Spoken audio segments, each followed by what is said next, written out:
crafters, welcome into Guys Craft 2. My name is John, and we are on day 17 of Lynn's 25-day Advent box from Soft Square. So overall, I have been really pleased with the things that Lynn has gifted us. I think she's done a pretty bang-up job.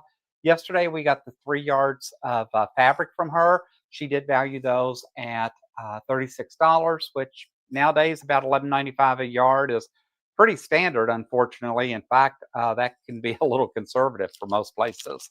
But with that said, we are on day 17. Day 17 feels a little unique. It feels kind of like I'm getting a tote, some type of pouch. So let's see. I have not watched Lynn's unboxing this morning.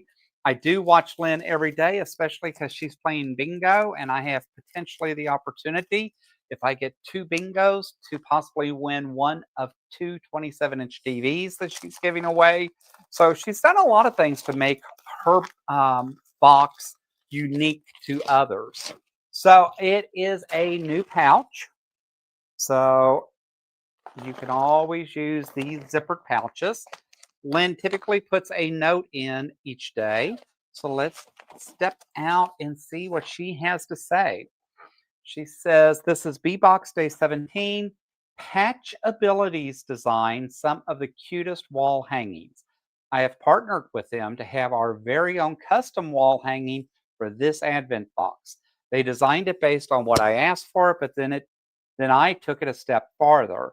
Watch my Day 17 opening video for the tutorial for the project and see how I modified it using the addendum and extra bag of pieces. So I do go back every day and watch Lynn's videos, again, because I need my bingo number, but also because I do appreciate the tutorials and the other efforts and that she's putting into everything. But I don't like to watch them prior because I kind of want to be surprised when I open my box first. So you're all getting me unscripted completely, right? All right, so let's look. A nice big pouch, zippered vinyl pouch, which are nice to have. This is Patch Abilities Incorporated. It is the barn quilt. It is considered easy, and when it's completed, it is 12.5 by 14.5. So there you go. That's what it looks like when it's done. Look at the, just look at the patchwork right there in the center of the barn. How kind of cool is that? So it looks like it's meant to be a quilt, right? Hanging on a clothesline with the barn behind it. So that's kind of cool, kind of different. I have actually looked at trying to do some more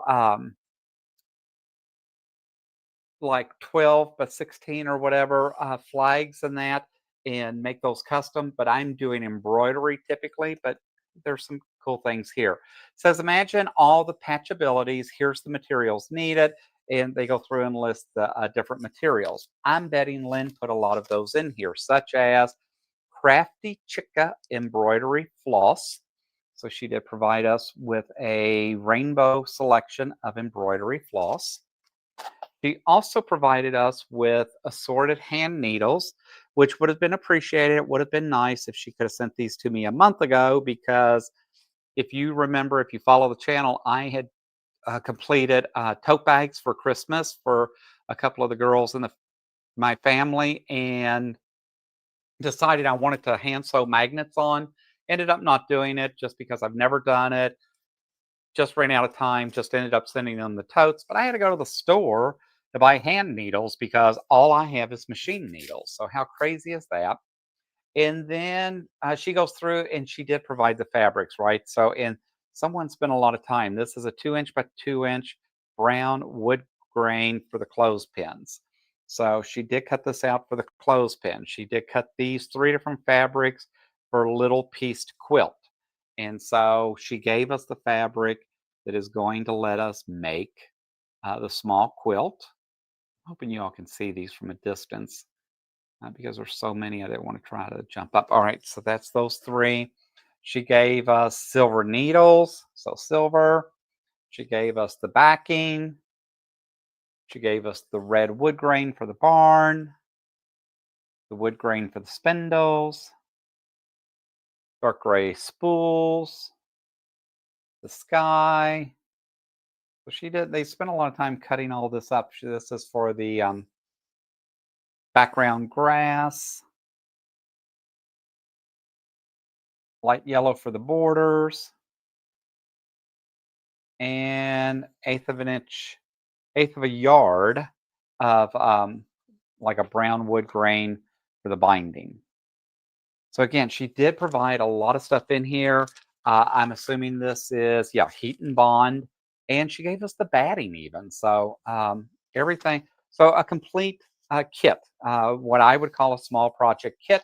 Don't know that I'll get to it anytime soon. Like I said earlier, I have a drawer in the other room that I keep for what I call small projects.